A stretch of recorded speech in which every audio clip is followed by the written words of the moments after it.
est-ce que la crise institutionnelle est due au texte ou aux animateurs? Vous avez dit en l'entame que cette crise était due au manque de personnel de qualité politique et administrative. Et donc, les problèmes majeurs ne seraient pas plutôt les gouverneurs et les députés provinciaux que la Constitution ou les textes, parce que, vous avez dit, on va y revenir, la vraie crise au niveau des provinces se pose à quel niveau? Les provinces sont élues par les assemblées provinciales. Et lors des campagnes électorales, les gouverneurs vont promettre les jeeps aux députés, il va leur promettre d'acheter le maison, il va leur promettre que chaque mois, au-delà du salaire, je vous verserai 2000 $. Et dès qu'il est élu, 1, 2, 3 mois après, les députés n'ont pas reçu leur véhicule, ou certains ont reçu d'autres non. Les dotations prévues pour acheter des parcelles ne viennent pas. Le mois, il avait prévu 2000, il commence à leur donner 500.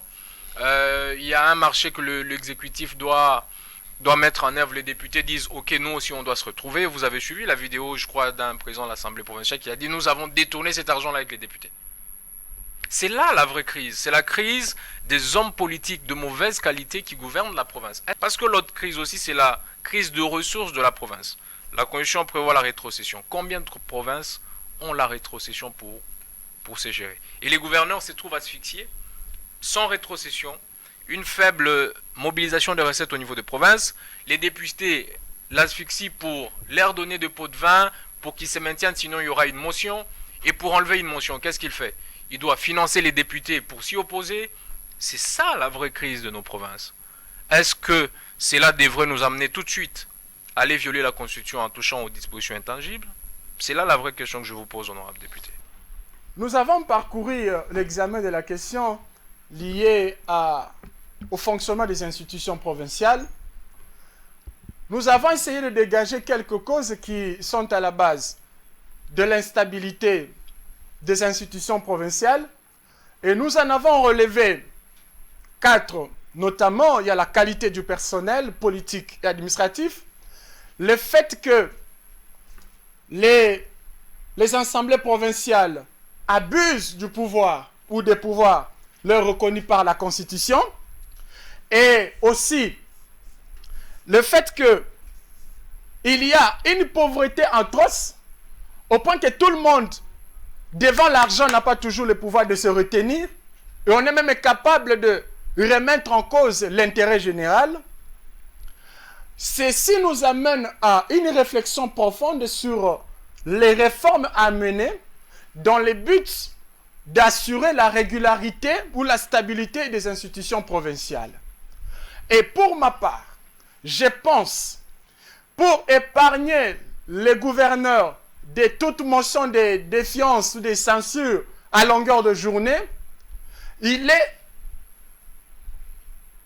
raisonnable que le gouverneur soit nommé par le président de la République.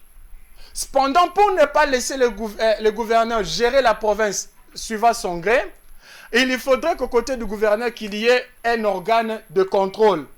Au lieu que l'on parle des assemblées provinciales, que l'on puisse basculer, par exemple, aux conseils régionaux.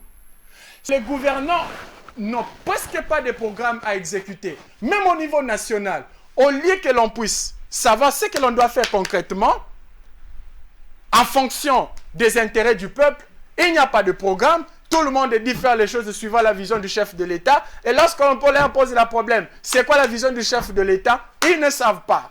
Et donc, il y a cette cacophonie-là qui ne permet pas au pays de décoller véritablement. Il faudrait que l'on puisse réfléchir objectivement sur des mécanismes efficaces qui puissent assurer la stabilité au niveau provincial, assurer les rapports harmonieux entre le gouvernement central et les provinces dans le seul but de garantir l'intérêt du peuple congolais qui a longtemps souffert. Vous savez, M. le Président, pour terminer, la gouvernance dans notre pays, presque dans toutes les provinces, est telle qu'on ne sait pas ce que l'on fait concrètement. On s'habitue au problème, alors que les solutions à trouver sont là. Je vais prendre un cas typique.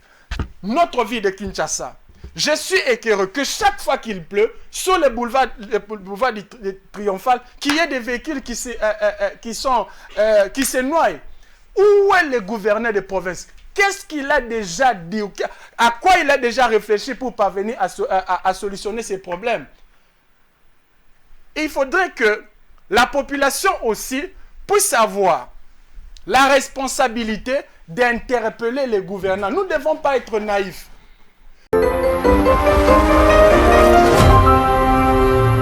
Parlement des étudiants.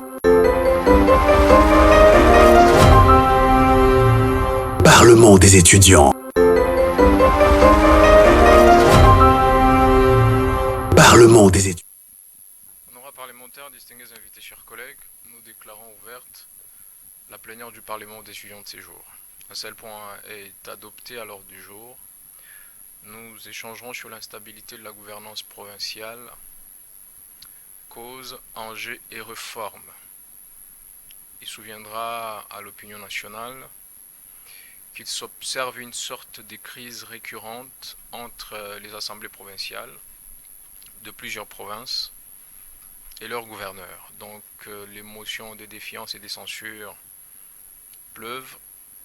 Et tout récemment, le président de la République a instruit au VPM de l'Intérieur de surseoir ces genres d'initiatives par un moratoire, chose qui a créé beaucoup d'encre et salive. Pour en parler, nous avons invité un élu, celui qui a la charge légale de légiférer, parce qu'il s'agit notamment de la loi portant libre administration de province, pour échanger sur ces questions qui sont d'ordre fondamental pour la gouvernance provinciale. Nous avons donc l'honneur de recevoir l'honorable Joseph Nkoy, maître et député national, avec qui nous allons échanger sur ces sujets. Nous allons l'accorder la parole sans plus tarder pour nous introduire dans ces débats en nous faisant une vue panoramique de la situation de la gouvernance provinciale et en nous fixant sur que peuvent être les pistes de solutions en termes de réforme à cette crise. Honorable, vous avez la parole pour votre allocution.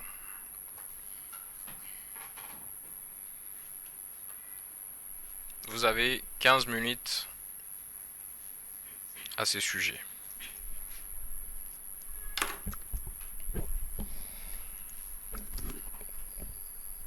Merci beaucoup,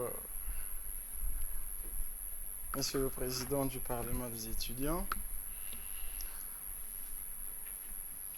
Merci à tous les membres du Parlement des étudiants. Je vous dis particulièrement merci parce que vous nous avez, je veux dire, vous nous donnez encore l'occasion d'échanger avec vous sur une question aussi cruciale que celle liée à la stabilité de la gouvernance provinciale. Je ne manquerai pas de dire merci à tous les Congolaises et Congolais qui s'intéressent à la vie de leur pays, ceux sur qui pèse l'obligation constitutionnelle et morale de mettre en œuvre tous les moyens autorisés pour contribuer à la stabilisation des institutions de la République, tant au niveau national que provincial, et ce, dans le but de donner au peuple congolais une vie digne d'un peuple dont le pays est immensement riche, mais la réalité est tout autre lorsque nous devons regarder le social, particulièrement du peuple congolais. Merci, Monsieur le Président, de m'intéresser pour échanger sur cette question, car, comme vous l'avez relevé,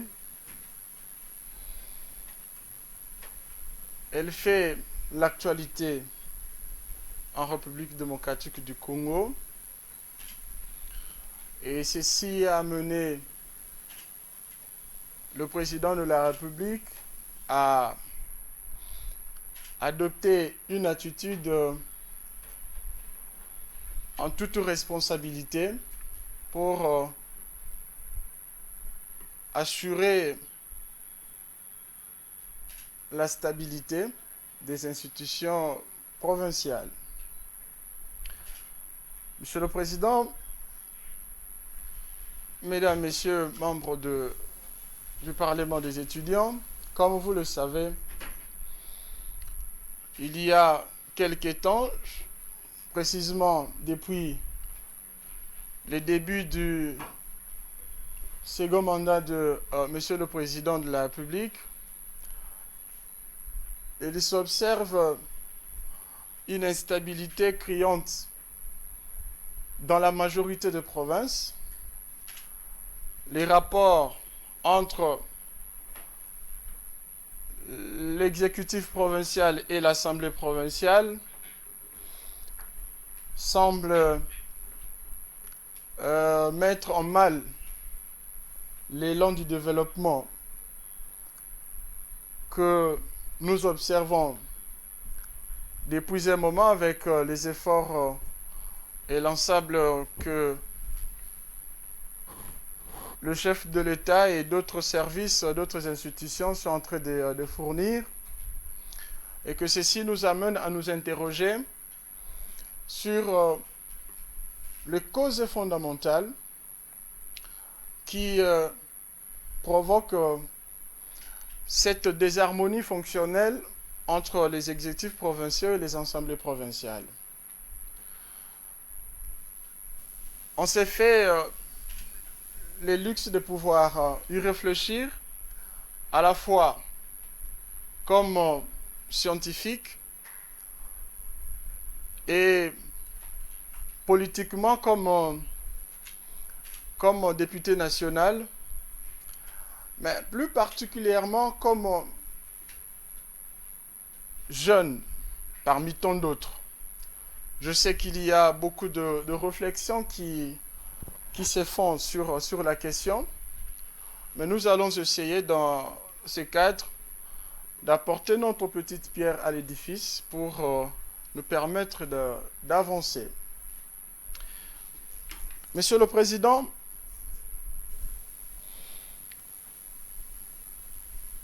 si il m'est permis de relever quelques causes majeures, évidemment, on va revenir dans le cadre de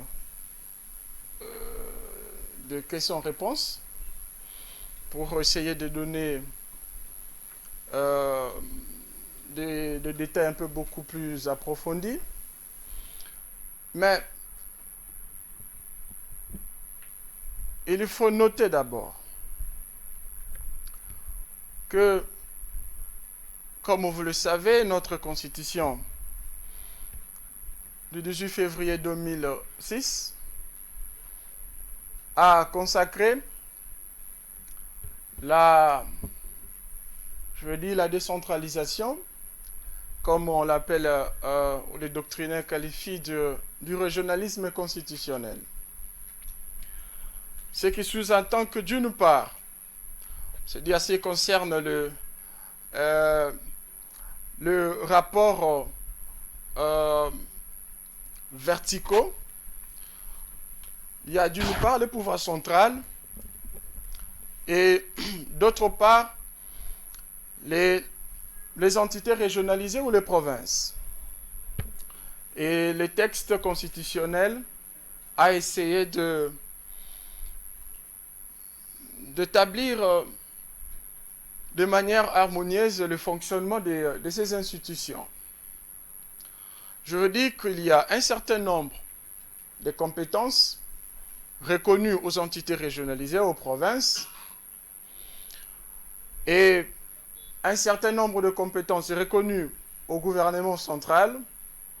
Précisément, je veux dire qu'il y a ce qu'on appelle des compétences concurrentes, compétences exclusives au gouvernement central et compétences exclusives au gouvernement, je veux dire aux entités régionalisées. Là n'est pas le problème. C'est juste nous permettre de savoir que le texte fondamental, qui est notre constitution du 18 février, a prévu ces mécanismes de l'organisation de notre territoire. Nous avons ce qu'on appelle décentralisation, je le dis. Et les entités régionalisées des provinces fonctionnent sur base d'abord de cette constitution et ensuite de la loi, je pense, de 2008 sur la libre administration des provinces. L'idéal, c'est quoi? C'est que ces entités puissent s'approprier, je veux dire, puissent se responsabiliser sur l'idéal d'assurer le développement de notre pays. Mais nous avons comme l'impression que ces modèles de gestion ou d'organisation territoriale, jusqu'ici, n'a pas donné résultat escompté. D'où la nécessité de pouvoir réfléchir sur les réformes à mener. Et ceci va nous permettre de répondre à l'impérative nécessité d'assurer le développement de la République démocratique du Congo. Ainsi, vous allez comprendre, Monsieur le Président, que l'une des causes majeures de cette instabilité au niveau des entités régionalisées, c'est la qualité du personnel politique et administratif. Et vous allez comprendre tout de même que c'est un élément qui peut être compris même au niveau national. Ceci part du niveau de la maturité de la population. La maturité politique, la maturité par rapport à l'intériorisation des normes qui régissent la société et qui ont pour finalité d'organiser une société harmonieuse. Et ceci nous met dans une position telle que les animateurs au niveau provincial donnent l'impression de ne pas comprendre le texte qui organise l'entité provinciale. Je disais qu'il y a ces problèmes-là de la qualité des animateurs par rapport à l'impératif de mettre en exécution ou d'observer la norme constitutionnelle, la norme légale et bien d'autres normes réglementaires et consorts.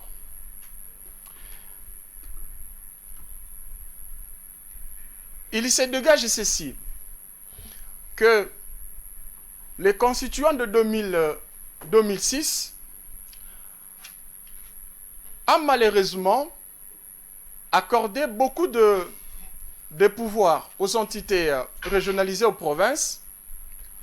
Et le fait pour les animateurs des institutions provinciales de ne pas maîtriser ce à quoi ils sont appelés, de ne pas intérioriser la responsabilité qui leur revient de par la Constitution et d'autres textes, entraîne automatiquement une dérive.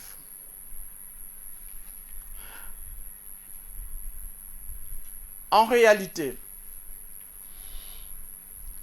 le constituant n'a pas tenu compte des conditions majeures liées à l'éthique, à l'expérience, à la moralité de ceux qui doivent assumer les charges d'État. Il vous reste 5 minutes, honorable député. Nous allons y revenir, je sais qu'il y aura des questions, on va approfondir. Et donc, en premier lieu, nous retenons la qualité du personnel, tant politique qu'administratif. Deuxièmement, il y a l'abus de pouvoir par les assemblées provinciales. On va y revenir, Monsieur le Président, je l'espère. Aussi, j'estime comme cause le fait qu'il n'y a pas un programme où il y a absence de l'idéalisme sur les questions fondamentales du développement. Le gouverneur qui est censé être élu sur base d'un programme approuvé par l'Assemblée provinciale est parfois, je dirais souvent, élu sur base de considérations subjectives. Et ceci entraîne que, étant donné qu'il n'y a pas une fondamentalité pour asseoir les relations entre le gouverneur et l'Assemblée provinciale qui a approuvé les programmes, je veux dire qui a élu le gouverneur, à tout moment, il y a possibilité que l'on revienne sur la reconsidération de relations que l'on a avec le gouverneur, surtout lorsque l'Assemblée provinciale s'estime ne plus, je veux dire les députés provinciaux s'estiment ne plus recevoir de manière subjective ce qu'ils doivent recevoir du gouverneur. Je sais que nous sommes assez matures, le peuple congolais est mature pour comprendre ce que je n'ai pas dit. On va y revenir, Monsieur le Président, avec des exemples. Une autre cause, c'est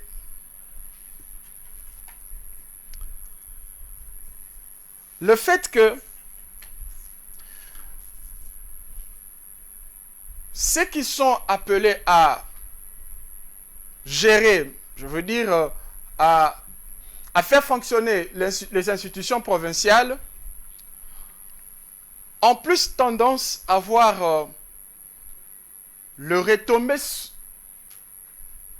subjective et ce qui les revient directement sans pour autant tenir compte des intérêts communautaires. Et en ce qui concerne, ce que nous allons y revenir, on va donner un peu beaucoup plus de détails. En ce qui concerne l'enjeu majeur, je pense que j'ai déjà relevé en parlant.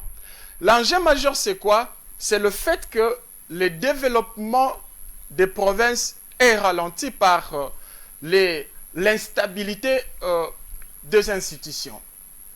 Car je pense pour ma part qu'il est impossible d'imaginer un quelconque développement si déjà au départ, il n'y a pas un programme détaillé, chiffré, sur base duquel le gouverneur est voté et qui doit exécuter ces programmes-là.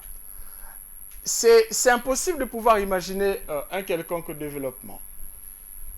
Et donc, l'instabilité entre les institutions provinciales a pour effet direct les freinages de l'élan du développement des entités régionalisées. Il vous reste 1 minute, honorable Et Joseph.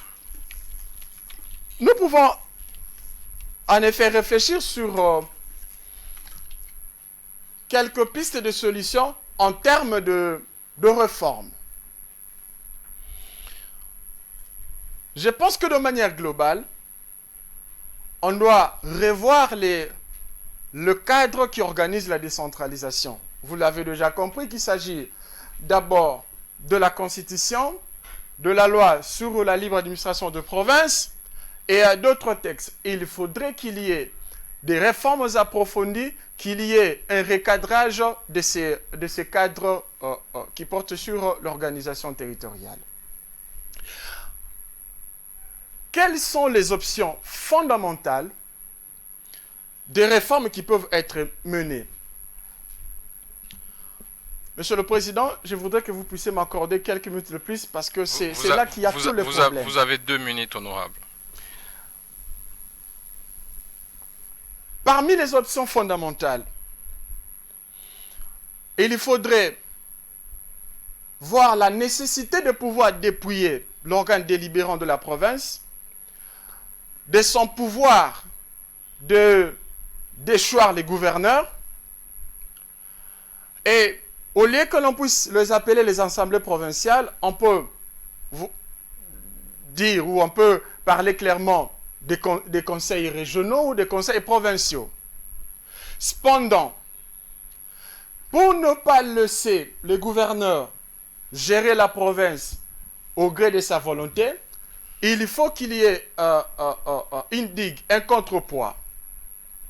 C'est-à-dire, même si l'organe délibérant n'a pas le pouvoir de déchoir les gouverneurs, il faudrait qu'il y ait un contrôle qui peut être annuel, de manière ordinaire, pour permettre au président de la République, qui sera cette fois-ci l'autorité de nomination des gouverneurs, d'avoir une idée sur la gestion de l'entité.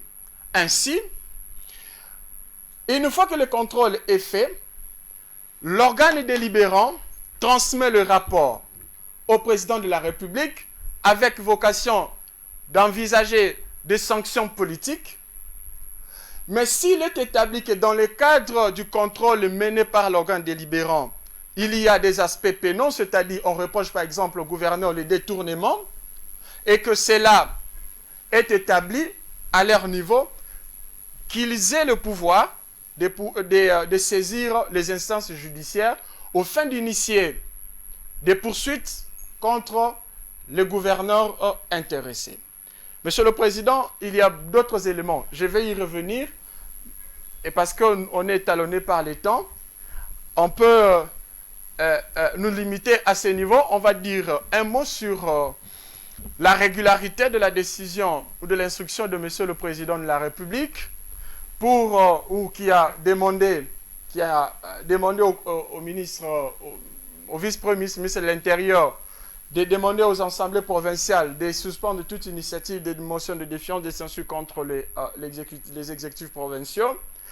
On va dire un mot et ça va nous permettre que nous jeunes et l'ensemble de la population puissent comprendre à quoi cela consiste et quelle est l'idée que nous pouvons dégager de cela pour nous permettre d'avancer dans le seul but d'assurer l'intérêt de la population congolaise. Merci beaucoup, Monsieur le Président. Merci beaucoup. La première question, Monsieur le député national. Vous proposez à la crise institutionnelle provinciale une réforme du cadre légal qui organise la décentralisation.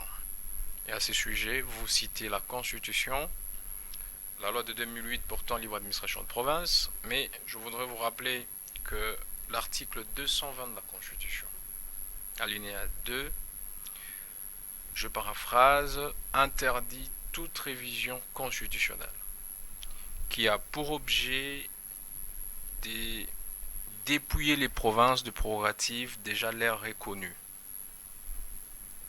Comment allez-vous vous y prendre pour faire passer deux réformes qui manifestement ont pour objectif de changer déjà le mode d'accession au pouvoir au niveau provincial pour l'exécutif, le gouverneur, d'une part, et d'autre part, dépouiller l'Assemblée provinciale de quelque pouvoir, ou bien plus créer un autre organe que vous dites être l'organe de contrôle pour que le gouverneur n'ait pas la liberté de faire ce qu'il veut.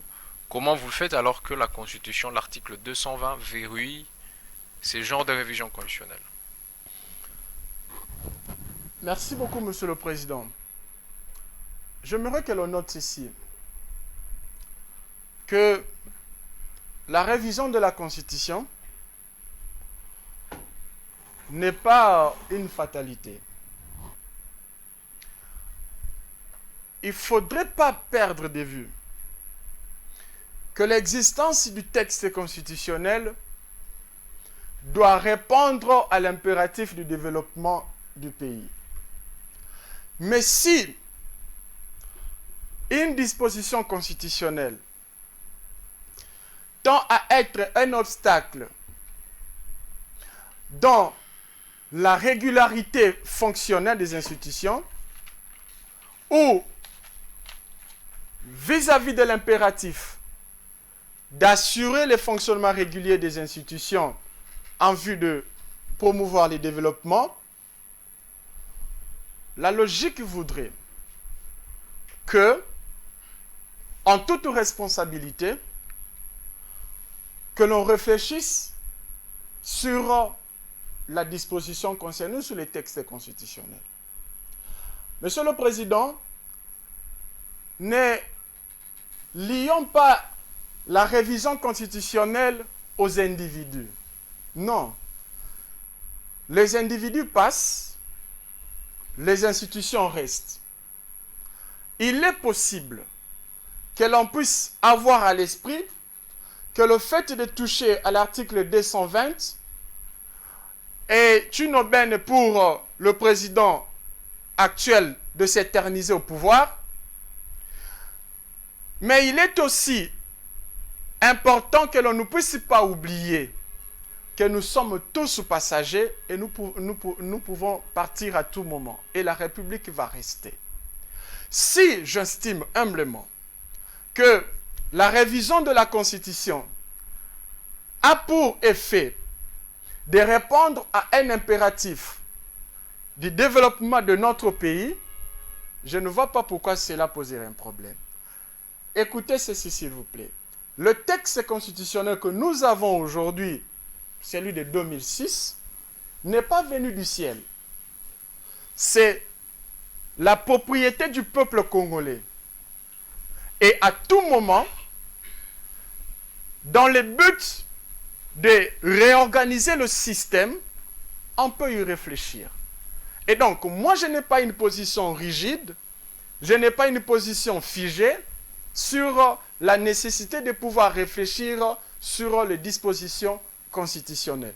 Encore que, vous le savez, je vous ai dit que c'est vrai que la Constitution de 2006 a accordé beaucoup de pouvoirs aux assemblées provinciales ou aux gouvernements provinciaux, mais il y a un autre, je veux dire une autre idée qui doit accompagner ces raisonnements-là, c'est-à-dire, est-ce que ces pouvoirs-là ont pour effet de concourir à la consolidation de la démocratie ou à la recherche du développement? Ou soit vous dites, on garde notre texte constitutionnel tel quel, on n'y touche pas, mais que les assemblées provinciales ou que les institutions provinciales soient de manière permanente vouées ou de manière permanente dans cette irrégularité fonctionnelle. Vous voulez quoi? Vous voulez que les institutions provinciales soient toujours instables et que l'on reste figé à notre position parce qu'il s'agit de la Constitution, ou soit on veut stabiliser les institutions provinciales et ceci nous permet de pouvoir avancer. Il faut opérer le choix. Il ne faudrait pas voir la personne du président de la République, il ne faudrait pas voir la personne je ne sais pas de qui pour dire bon si on fait ça, c'est parce qu'il a des dividendes politiques. Non. Il faut voir l'intérêt ou l'impératif de assurer le développement de ce pays. Il faut pas oublier, Monsieur le Président, que je vous ai dit le niveau de maturité de la population congolaise en général est tel que nous ne sommes pas encore capables d'intérioriser le texte constitutionnel particulièrement et savoir que c'est c'est le texte qui nous constitue et qui nous fonde. Vous verrez que dans la plupart des cas, parce que ce texte-là n'est pas intériorisé, on a toujours tendance à les fouler aux pieds. En fait, c'est les propres de ceux qui n'ont pas encore la culture démocratique. Il faut donc imaginer un modèle de gouvernance avec des textes qui répondent aux réalités sociologiques de notre pays. Je suis jeune, quand je le dis, ce n'est pas parce que j'ai personnellement un intérêt derrière cette initiative-là, mais je me dis que c'est une nécessité par rapport à la réalité que nous avons. Ce n'est pas dans le but de pouvoir dépouiller les entités régionalisées de tous les pouvoirs et les concentrer au président de la République, qui deviendra à ce moment-là un tyran ou qui. Mais on doit voir l'intérêt qu'il y a derrière cette initiative. Merci beaucoup, monsieur le député. Mais un détail que je pense être important, c'est... moi, je n'ai pas dit que la révision était une mauvaise chose ou en ce qui concerne le président Tshisekedi. Je suis d'accord avec vous qu'il faut réfléchir sur les textes constitutionnels. Et malheureusement ou heureusement, les textes constitutionnels lui-même prévoient à quelles conditions on peut réfléchir sur certaines dispositions. Les textes constitutionnels prévoient quelles sont les dispositions sur lesquelles nous pouvons réfléchir. Et certaines dispositions, la même Constitution refuse qu'on y réfléchisse. C'est là que la question blesse. Et ce que vous vous proposez, c'est qu'on aille toucher aux dispositions ou à la disposition que la Constitution a déjà verrouillée. C'est là le vrai problème. Le problème n'est pas qu'on refuse ou pas. Le problème n'est pas que ça soit Tshisekedi ou pas. Le problème c'est, ok, on va réfléchir sur un texte constitutionnel. Est-ce que la Constitution permet qu'on réfléchisse sur cette disposition-là? Si la Constitution refuse, par exemple dans le cas sous examen, qu'on puisse réfléchir sur des dispositions qui vont dépouiller les provinces de leurs prérogatives, nous sommes en train de violer la Constitution. Et là, nous ne faisons pas œuvre utile en voulant violer la Constitution. Ça, c'est la première des choses. La deuxième des choses, c'est de se poser la question de savoir, est-ce que la crise institutionnelle est due au texte ou aux animateurs? Vous avez dit en l'entame que cette crise était due au manque de personnel de qualité politique et administrative. Et donc, les problèmes majeurs ne seraient pas plutôt les gouverneurs et les députés provinciaux que la Constitution ou les textes, parce que, vous avez dit, on va y revenir, la vraie crise au niveau des provinces se pose à quel niveau? Les provinces sont élues par les assemblées provinciaux. Et lors des campagnes électorales, les gouverneurs vont promettre les jeeps aux députés, il va leur promettre d'acheter le maison, il va leur promettre, ok, chaque mois, au-delà du salaire, je vous verserai $2000. Et dès qu'il est élu, 1, 2, 3 mois après, les députés n'ont pas reçu leur véhicule, ou certains ont reçu d'autres non. Les dotations prévues pour acheter des parcelles ne viennent pas. Le mois, il avait prévu 2000, il commence à leur donner 500. Il y a un marché que l'exécutif doit mettre en œuvre. Les députés disent, ok, nous aussi on doit se retrouver. Vous avez suivi la vidéo, je crois, d'un président de l'Assemblée provinciale qui a dit, nous avons détourné cet argent-là avec les députés. C'est là la vraie crise. C'est la crise des hommes politiques de mauvaise qualité qui gouvernent la province. Est-ce que c'est un problème de la Constitution ou des textes? On commence par changer les textes, qui n'y est pour rien déjà. Parce que l'autre crise aussi, c'est la crise de ressources de la province.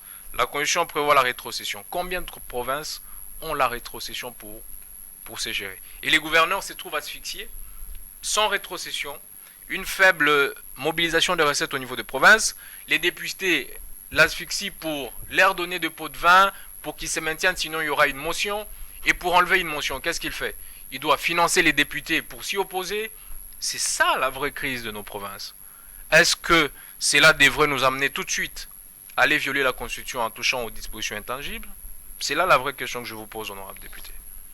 Monsieur le Président, merci beaucoup. Vous avez soulevé une inquiétude importante, mais dans laquelle vous soulevez un problème et une réponse. Il y a un certain nombre de pouvoirs reconnus aux assemblées provinciales. D'accord. Mais à quoi ils servent? Vous avez dit que les gouverneurs, au lieu d'être élus sur base d'un programme, dans le but de développer la province, il est élu sur base de promesses qui sont faites. Et une fois que ces promesses-là ne sont pas tenues, ceux à l'endroit de qui les promesses ont été faites, c'est décident de pouvoir déchoir le gouverneur. Alors, on fait quoi? Nous sommes devant une équation et qui absolument doit être résolue. Est-ce que, parce qu'on ne doit pas toucher aux prérogatives des provinces, on ne touche pas à la Constitution et on garantit de ce fait l'instabilité des animateurs, ou je veux dire des institutions, ou courageusement, on lève une option. Je vous ai dit ceci. Si le gouverneur n'est pas élu sur base d'un programme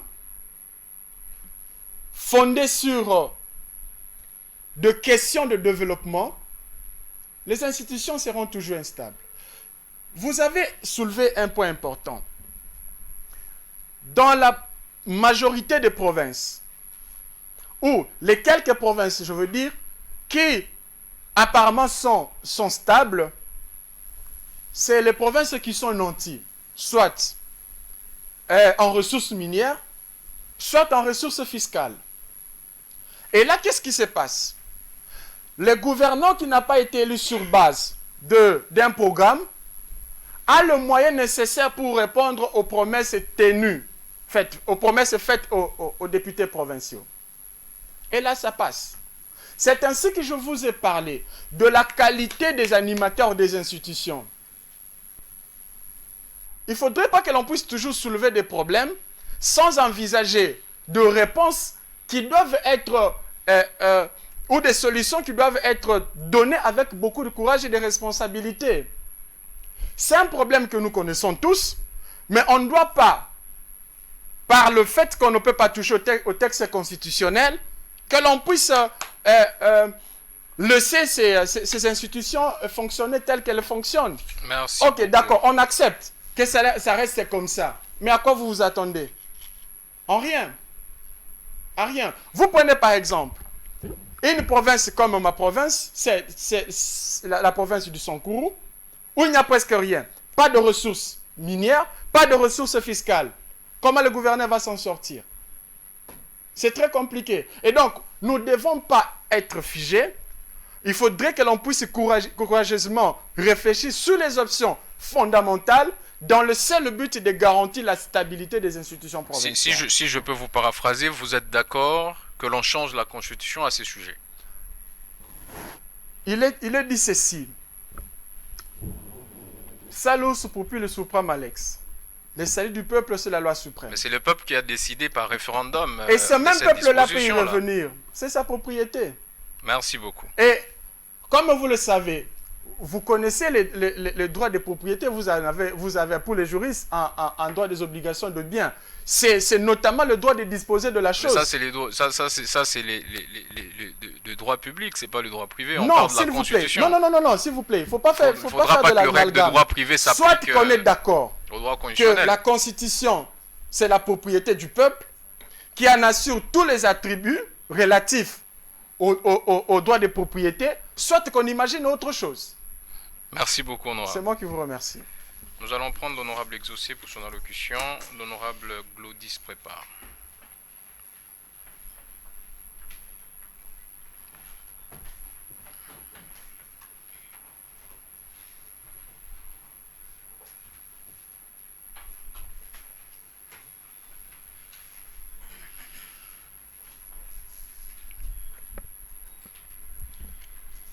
Merci, honorable président, pour l'octroi du verbe.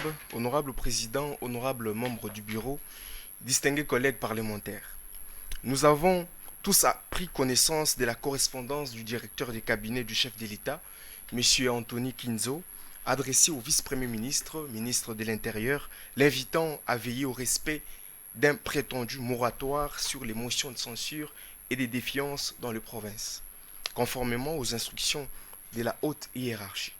Honorable Président, permettez-moi de dire que cette lettre soulève une préoccupation grave.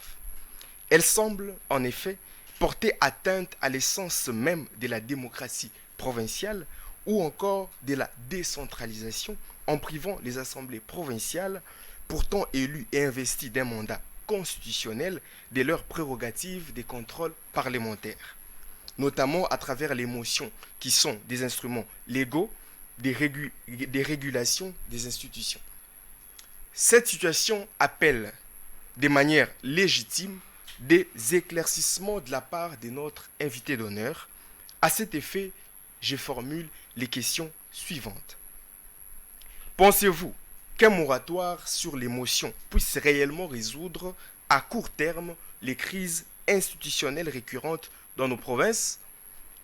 2. Pourquoi, dans l'analyse de cette crise, la responsabilité semble-t-elle systématiquement attribuée aux députés provinciaux plutôt qu'aux gouverneurs, pourtant au cœur de la gouvernance exécutive? 3. Notre constitution et les lois encadrant la gestion des provinces ne prévoient-elles pas déjà des mécanismes institutionnels permettant de résoudre ces crises sans recourir à des mesures extraordinaires ou contraires au droit? Voilà, honorable Président, mes préoccupations. J'attends donc de la part de l'invité d'honneur des éclaircissements précis et surtout approfondis. J'ai ainsi dit, honorable Président. Merci, honorable Exaucé. Honorable député national, vous avez la parole pour rencontrer les préoccupations de l'honorable Exaucé.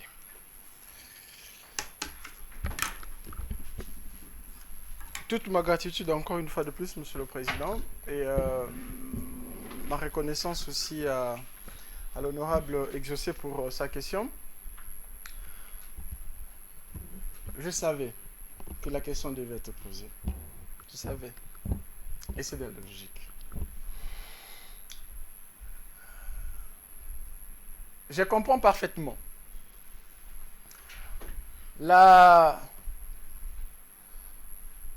l'effervescence qu'il y a autour de la correspondance de monsieur le directeur de cabinet du chef de l'État adressée à monsieur le vice-premier ministre, monsieur de l'Intérieur, par rapport à cette mesure-là d'un moratoire pour la suspension des initiatives de déchéance de gouvernements provinciaux ou de gouverneurs.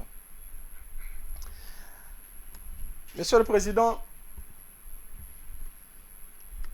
il ne faut pas oublier que nous sommes dans un cadre politique.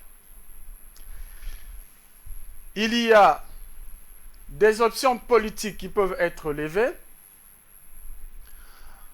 des mesures politiques qui peuvent être envisagées, et dans une majorité politique, il est possible qu'il y ait des consignes qui soient données par l'autorité ou par le chef de cette majorité.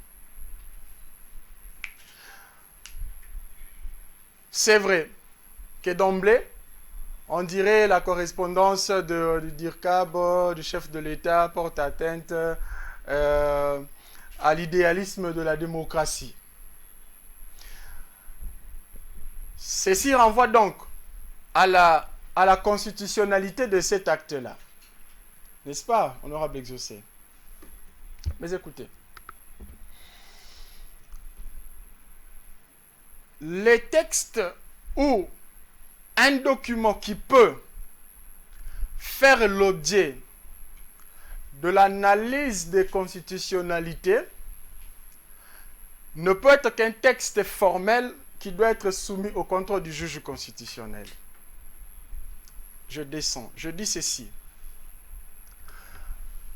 On aurait compris que le président de la République, qui, sur le plan constitutionnel, se prononce par ordonnance présidentielle, ou monsieur le vice-premier ministre de l'Intérieur, qui se prononce par voie d'arrêt, prennent un acte pour interdire les assemblées provinciales à mettre en place des idées de démarche de déchéance. Je voudrais que l'on comprenne ceci, que la mesure qui a été prise rentre dans ce qu'on appelle une demande politique exprimée par le président d'une majorité politique. C'est une consigne qui est donnée et ce n'est pas le propre du Congo. Allez en droit comparé, vous verrez que ça a déjà été fait. C'est-à-dire le président de la République, qui est le chef de la majorité parlementaire aujourd'hui, a le droit de donner une consigne à sa majorité pour assurer la stabilité ou pour résoudre un problème. Si vous pensez que cette mesure-là remet en cause l'idéal démocratique ou l'idéal de démocratie, ok, il y a des instances judiciaires qui ont compétence de pouvoir annuler tout acte qui violerait la Constitution. Maintenant, à ce moment-là, on va vous poser la question. Vous voulez saisir le juge constitutionnel. Quel est le soubassement que vous allez amener qui doit faire l'objet d'annulation, qui rentre dans le cadre de ses attributions comme juge constitutionnel? Ceci nous permet de comprendre ceci, que c'est une demande politique formulée par le président de la République à l'endroit de sa majorité, et ce n'est pas pour la première fois que cela se fasse dans le monde. Et cette demande-là a pour finalité d'assurer la stabilité des institutions provinciales. Donc, je ne vois pas, sur le plan constitutionnel, en quoi on peut reprocher, dès lors que nous n'avons pas un soubassement, nous n'avons pas ni ordonnance, ni arrêté, ni quoi que ce soit, qui peut nous permettre de saisir le juge constitutionnel pour dire: Monsieur le juge constitutionnel, voici l'acte pris par les autorités qui visiblement est inconstitutionnel et déstabilise la démocratie et pour lequel nous te demandons son annulation. Il faut comprendre que la vie politique a ses impératifs. Et je suis très honorable. C'est dans le cadre des impératifs de la vie politique, dans le cadre du fonctionnement de la majorité politique, que cette mesure a été prise, encore que cette mesure a pour finalité d'assurer la stabilité des institutions provinciales. Merci beaucoup. L'honorable Glody pour son allocution. Et l'honorable Lys se prépare.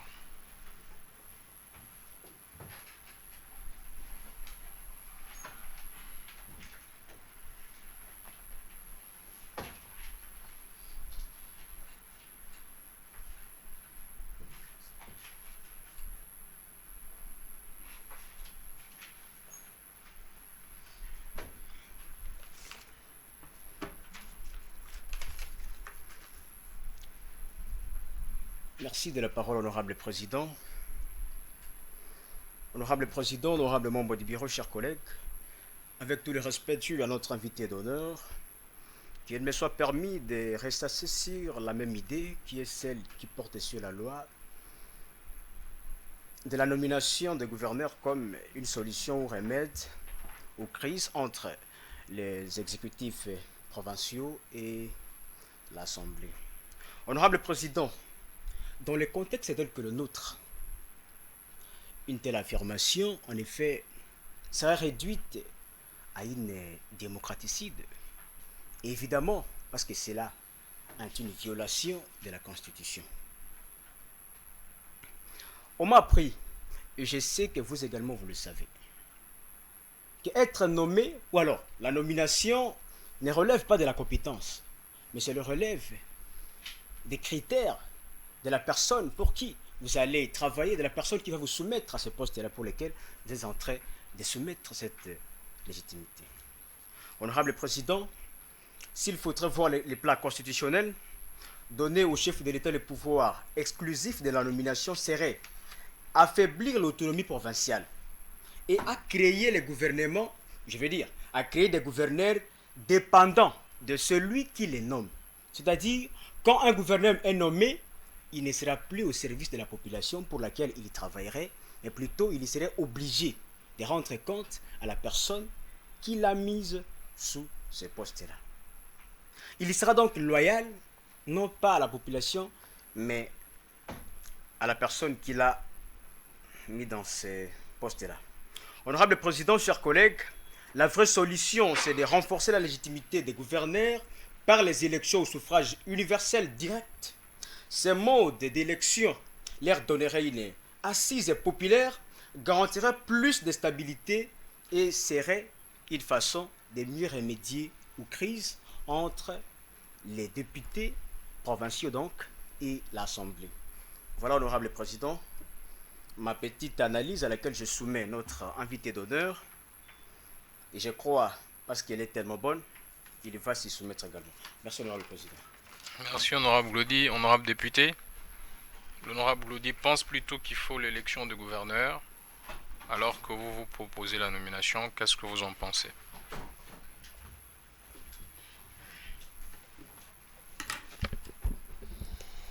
Bien, merci beaucoup, Monsieur le Président. Merci à l'honorable pour sa réflexion. Mais ce que nous ne devons pas oublier, c'est que même si les gouverneurs sont élus au suffrage universel direct,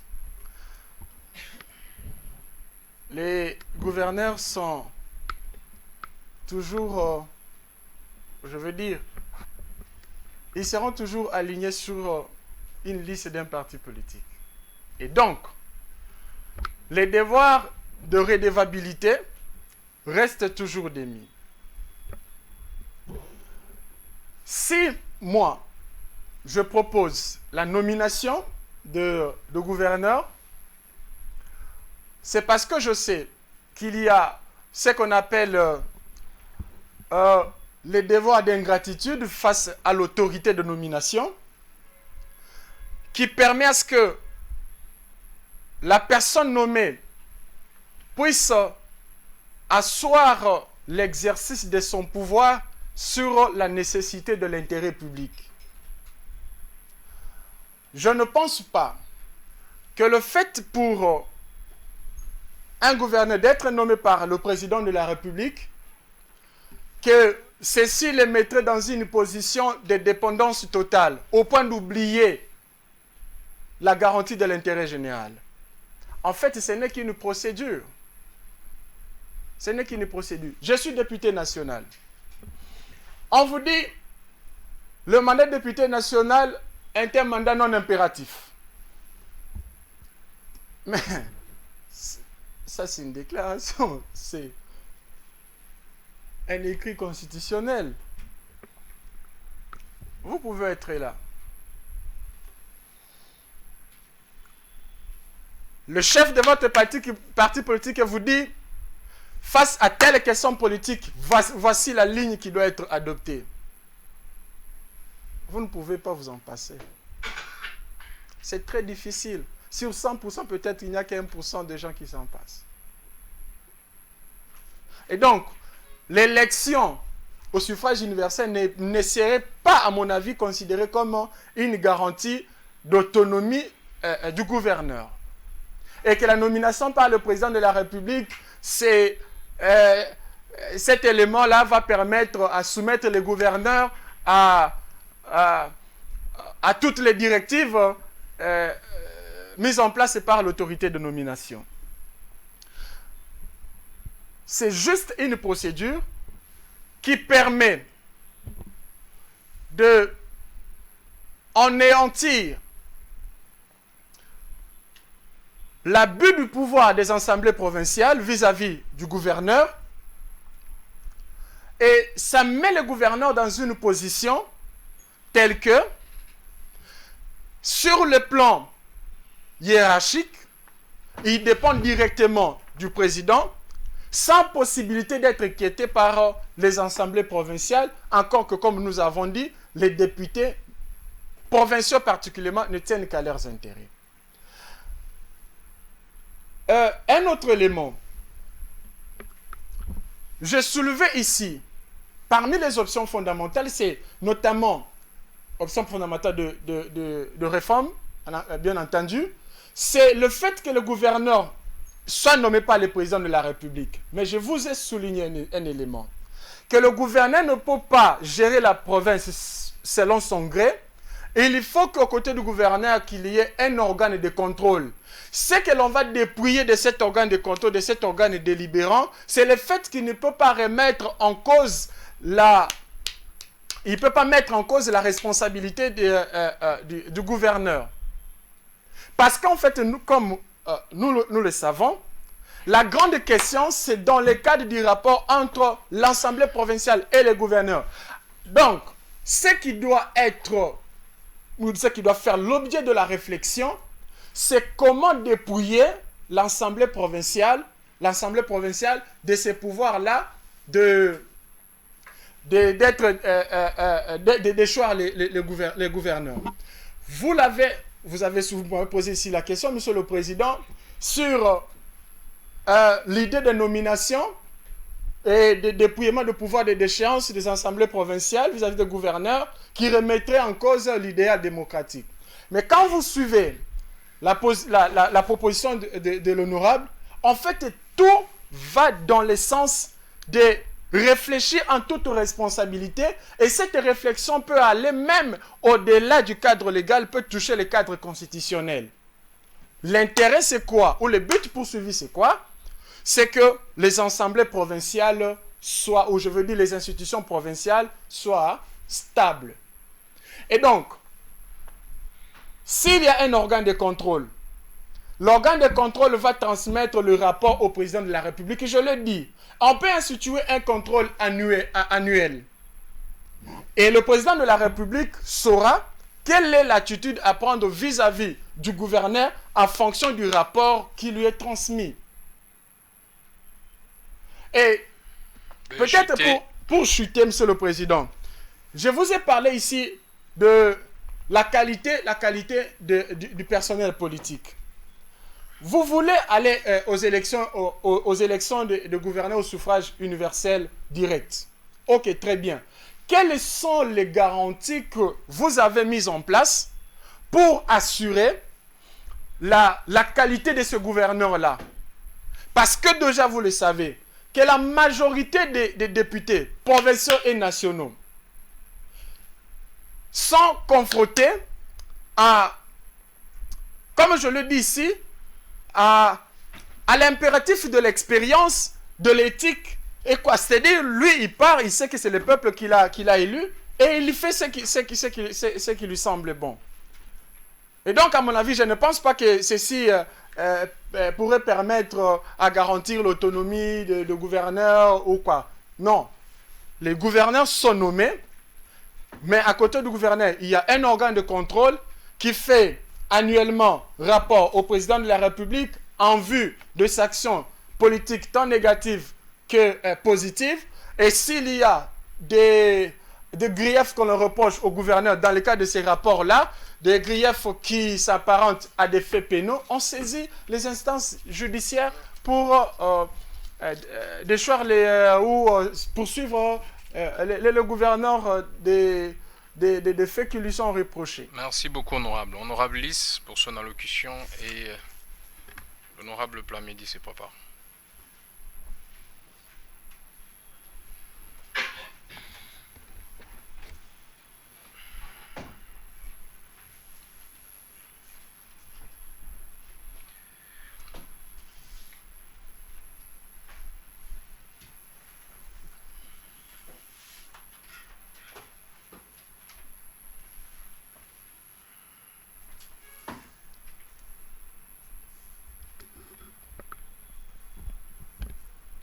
Honorable Président, honorables membres du Bureau, chers collègues, je voudrais avant toute chose saluer notre invité d'honneur pour la clarté et la profondeur de sa proposition relative à la nomination de gouverneur de province. Cependant, cette idée, en apparence technique, soulève une question de fond, celle de la pertinence institutionnelle et du rôle réel des assemblées provinciales dans notre architecture politique actuelle. En effet, ces institutions censées incarner la décentralisation et assurer le contrôle de l'action provinciale sont aujourd'hui, dans bien de cas, perçues comme budgétivores, peu productives, voire inefficaces au regard des attentes de la population et des défis de la gouvernance locale. Dès lors, une interrogation légitime s'impose. Si les gouverneurs devaient être nommés, ne devrions-nous pas, par cohérence institutionnelle, repenser, voire supprimer les assemblées provinciales? Car, après tout, le gouvernement provincial dispose déjà de certaines prérogatives législatives dans son champ de compétences. La suppression de ces assemblées ou leur transformation en structures plus légères pourrait réduire les charges publiques, simplifier la gouvernance territoriale et surtout accroître l'efficacité administrative de notre État. Je crois profondément que la décentralisation ne doit pas être une multiplication d'institutions, mais une clarification de responsabilités. Parce que l'efficacité d'un État ne se mesure pas au nombre d'institutions qu'il crée, mais à la qualité de service qu'il rend à notre peuple. Voilà pourquoi, honorable Président, je formule cette préoccupation non pas dans un esprit de provocation, mais dans celui d'une réflexion lucide sur l'avenir de notre gouvernance territoriale. Chers collègues, si nous avons le courage d'ouvrir ce débat, nous poserons les bases d'une gouvernance moderne, fondée sur les responsabilités, la cohérence et la performance. Et peut-être qu'un jour, on dira de cette législature qu'elle n'a pas seulement parlé de réforme, qu'elle a osé la réforme. Chiti, Président. Merci, honorable Lys. Honorable député, pour rencontrer les préoccupations soulevées, l'honorable Plamedi va se préparer pour clôturer cet échange. Merci une fois de plus, Monsieur le Président, pour la parole. Je dis aussi merci à l'honorable Élise pour... Honorable Lys. Élise. Lys. Lys. Oui. Ah, ok. Pardonnez-moi. Je ne vais pas faire l'objet de poursuites pénales pour avoir massacré votre nom, car il est de principe que les éléments du nom ne peuvent être intervertis ou changés ou dénaturés. Veuillez me pardonner.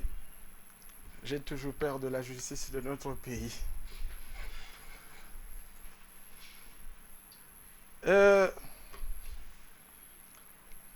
J'ai parlé ici de la suppression des assemblées provinciales, mais en d'autres termes.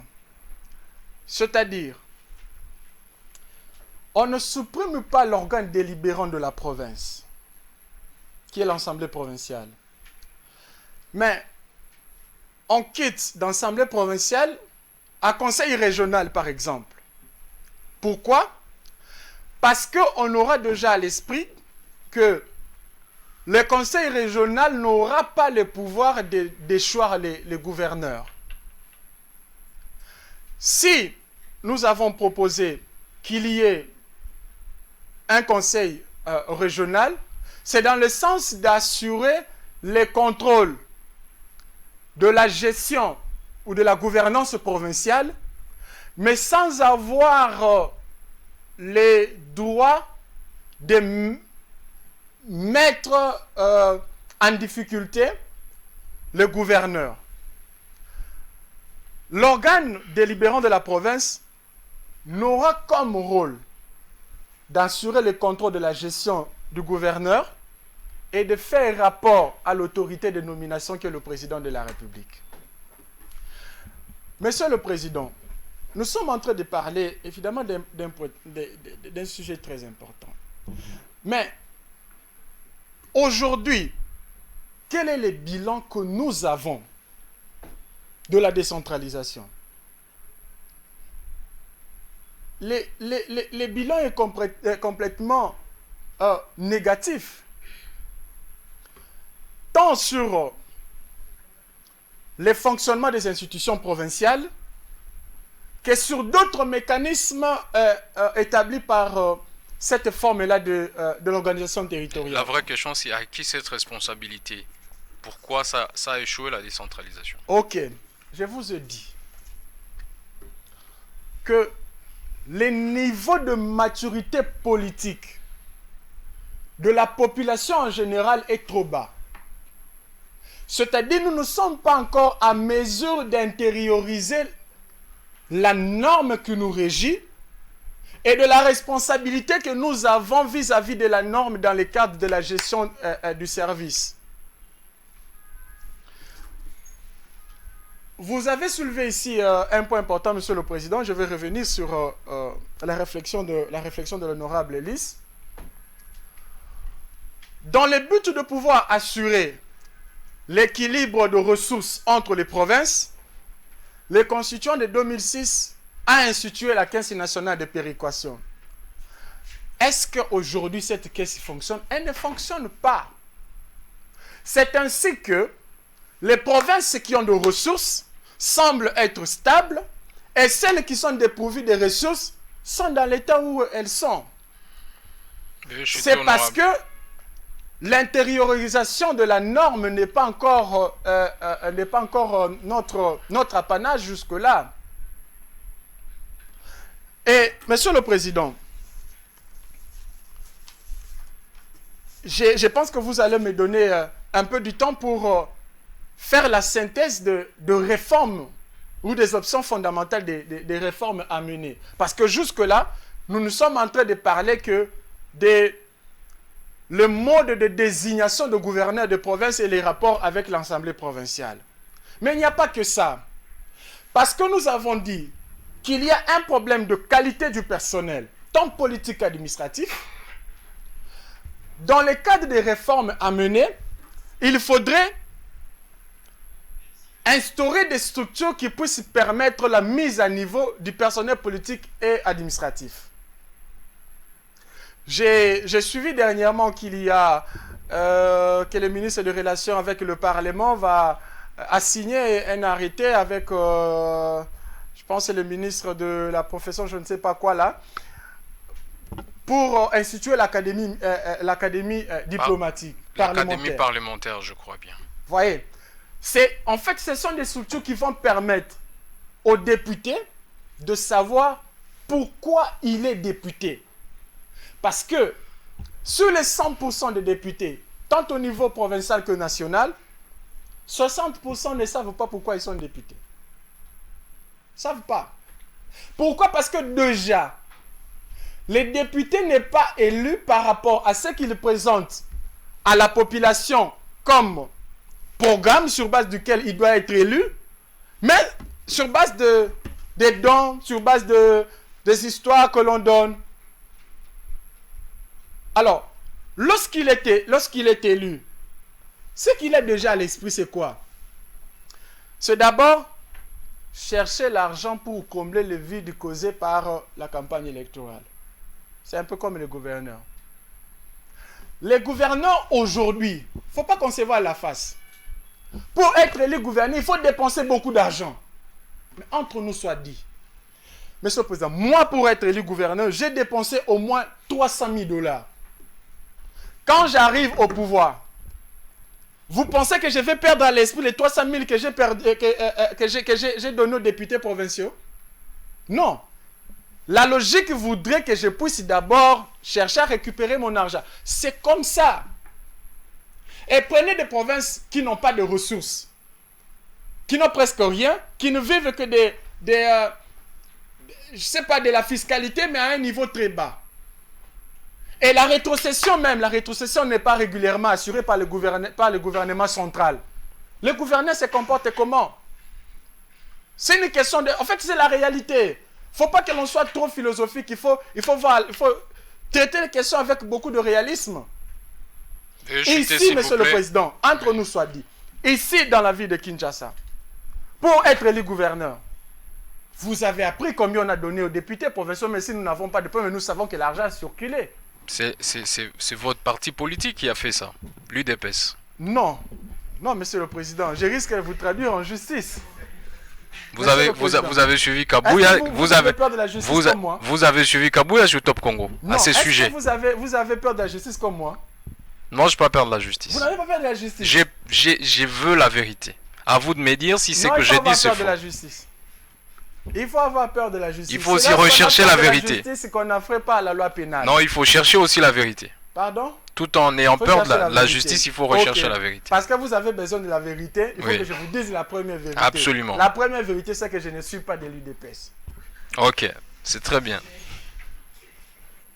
N'est-ce pas? Je vous écoute. La deuxième vérité, c'est que je ne dépends pas de la personne dont vous avez cité les noms. Ok. Ça, c'est des bonnes vérités que je viens de recevoir. Merci. On peut donc mettre entre parenthèses cet élément de vérité. Et donc, honorable, je partage partiellement votre réflexion, mais il y a lieu que l'on puisse réfléchir en toute irresponsabilité pour aboutir à des solutions qui soient un peu plus responsables pour nous permettre d'assurer la régularité ou la stabilité des institutions provinciales. Merci beaucoup, honorable Plamedi, pour son allocution.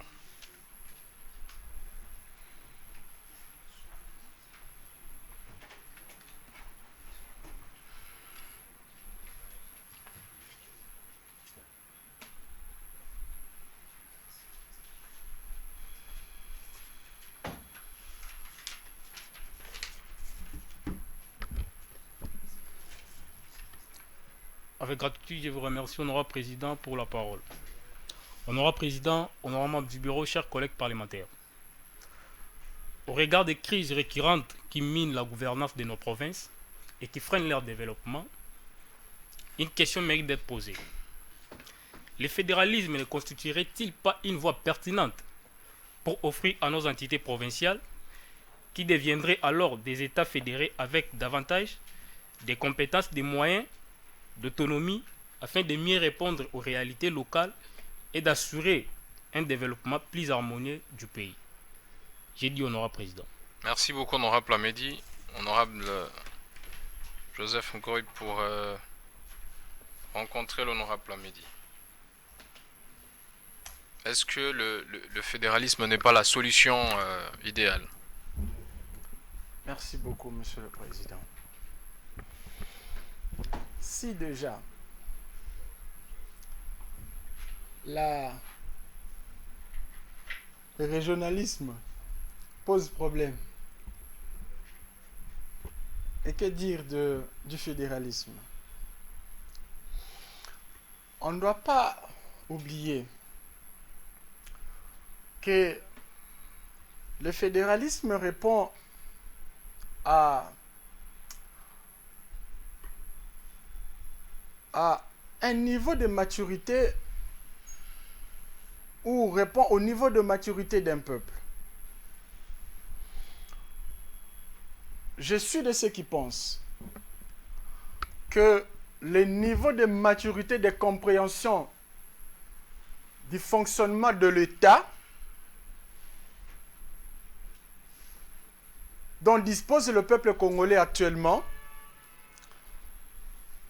ne permet pas de consacrer le fédéralisme. Parce que le contexte de l'histoire politique de notre pays est très complexe. C'est tellement complexe que si on ose tout de suite d'envisager cette option-là, on risque de servir sur les plateaux les ennemis qui veulent la balkanisation de notre pays. Je sais de quoi je parle. Monsieur le Président, j'ai eu le privilège de prendre part à... Excusez-moi de parler de moi. De prendre part à des réunions de haut niveau sur le plan international. J'ai eu ces privilèges-là. j'ai eu le privilège d'être dans une même réunion avec plus de 10 chefs d'État africains et des représentants des grandes puissances mondiales. Et je sais ce qui s'est dit pour notre pays, ou ce qui s'est dit contre notre pays. Je sais. Et au regard de ça, j'ai horreur d'entendre que l'on parle du fédéralisme. J'ai horreur. Sinon, notre pays sera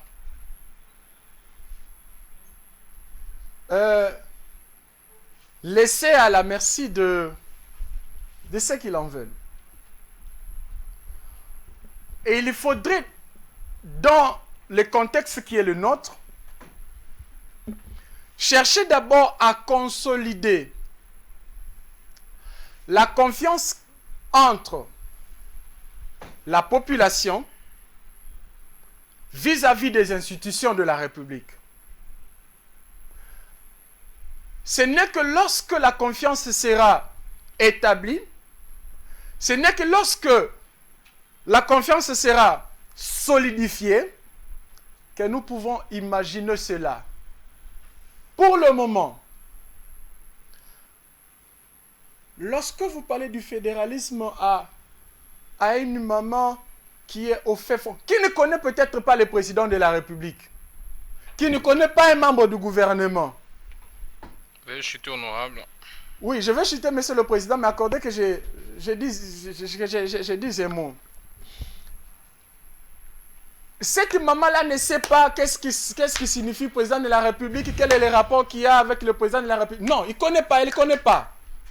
Mais dans les États dont le peuple a un niveau élevé de maturité, on peut parvenir à mettre en œuvre cette idée du fédéralisme, qui consiste en fait d'avoir des États au sein d'un État.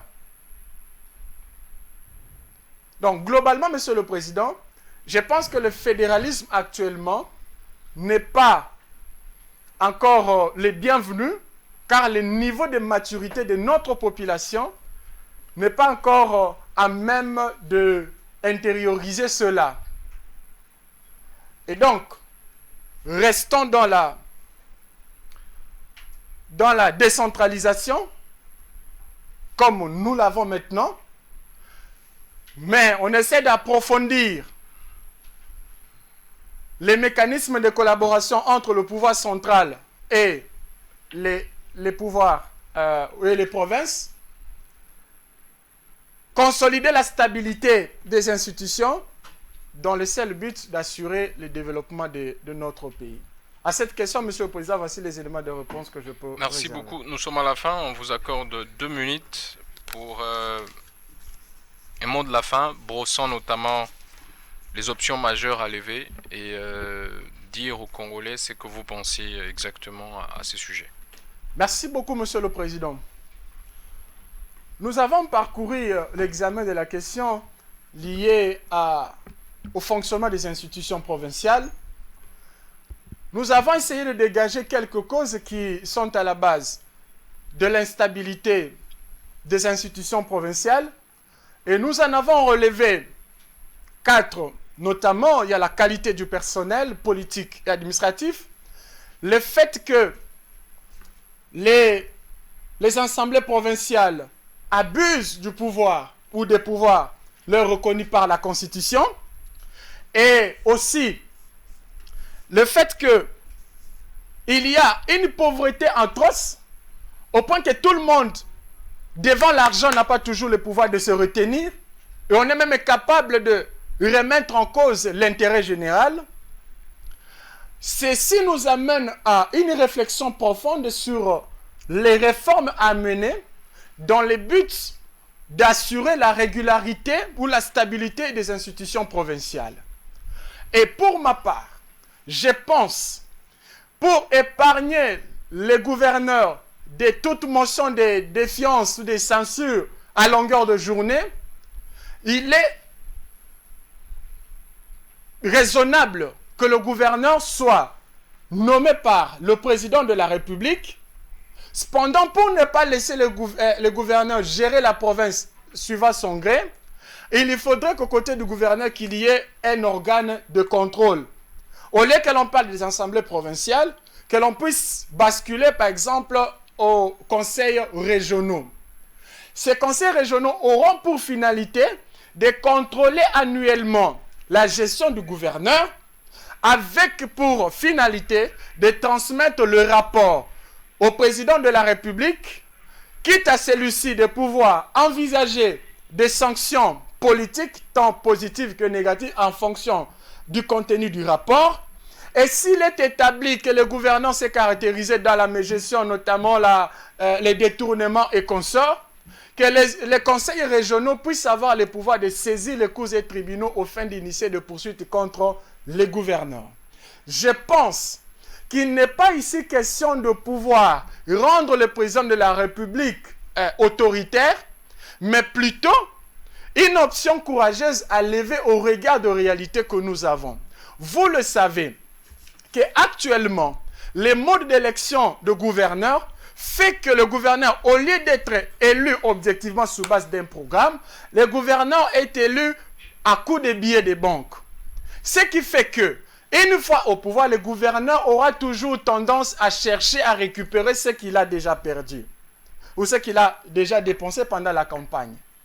Et ceci fait que l'Assemblée provinciale ou les députés provinciaux qui n'auront pas reçu ce que le gouverneur leur aura, je veux dire, promis, vont se mettre à chercher à les déchoir. Vous verrez que dans la plupart des cas de motion, ne sont pas initiés sur base d'un programme, mais plutôt pour des motifs subjectifs. Veuillez chuter, honorable. Je veux chuter, Monsieur le Président. Il faudrait aussi que dans les options fondamentales de réforme à mener, étant donné qu'il y a un problème de qualité du personnel politique et administratif, il faut que l'on mette des structures qui ont pour mission d'assurer l'encadrement scientifique, le recyclage de ceux qui sont élus comme organes des entités délibérantes. Les organes délibérés, excusez-moi, des entités régionalisées ou des provinces. Ceci va permettre à ce que l'on puisse répondre à l'impératif de la qualité du personnel que l'on doit avoir au regard de la mission de garantir l'intérêt du peuple et aussi de permettre à la province de fonctionner convenablement, de permettre à ce que le gouverneur puisse y travailler sur base d'un programme qui lui est transmis, mais non pas sur base de ce qu'il aura dit. Vous savez, Monsieur le Président, qu'il y a un problème d'intériorisation de programmes, où je veux dire que les gouvernants n'ont presque pas de programme à exécuter, même au niveau national, au lieu que l'on puisse savoir ce que l'on doit faire concrètement, en fonction des intérêts du peuple, il n'y a pas de programme, tout le monde dit faire les choses suivant la vision du chef de l'État, et lorsqu'on leur pose le problème, c'est quoi la vision du chef de l'État, ils ne savent pas. Et donc, il y a cette cacophonie-là qui ne permet pas au pays de décoller véritablement. Il faudrait que l'on puisse réfléchir objectivement sur des mécanismes efficaces qui puissent assurer la stabilité au niveau provincial, assurer les rapports harmonieux entre le gouvernement central et les provinces dans le seul but de garantir l'intérêt du peuple congolais qui a longtemps souffert. Vous savez, M. le Président, pour terminer, la gouvernance dans notre pays, presque dans toutes les provinces, est telle qu'on ne sait pas ce que l'on fait concrètement. On s'habitue au problème, alors que les solutions à trouver sont là. Je vais prendre un cas typique. Notre ville de Kinshasa. Je suis écœureux que chaque fois qu'il pleut, sur le boulevard du Triomphal, qu'il y ait des véhicules qui se noient. Où est le gouverneur de province? Qu'est-ce qu'il a déjà dit? À quoi il a déjà réfléchi pour parvenir à solutionner ces problèmes? Il faudrait que la population aussi puisse avoir la responsabilité d'interpeller les gouvernants. Nous ne devons pas être naïfs. Nous ne devons pas considérer que les gouvernants sont là et que nous n'avons plus rien à dire. Il faudrait que l'on soit exigeant. Il faudrait que les gouvernants sachent qu'il y a un contrepoids, il y a le peuple qui peut décider à tout moment sur l'avenir de son peuple. Merci beaucoup, Monsieur le Président. Merci, honorable député. Merci aux honorables parlementaires qui ont pris part à cet échange. Nous espérons que les réponses de l'honorable député ont été claires et que le débat est lancé sur les réformes nécessaires à la stabilité des instances ou institutions gouvernementales provinciales. Plus rien n'étant à l'ordre du jour, la plénière est levée.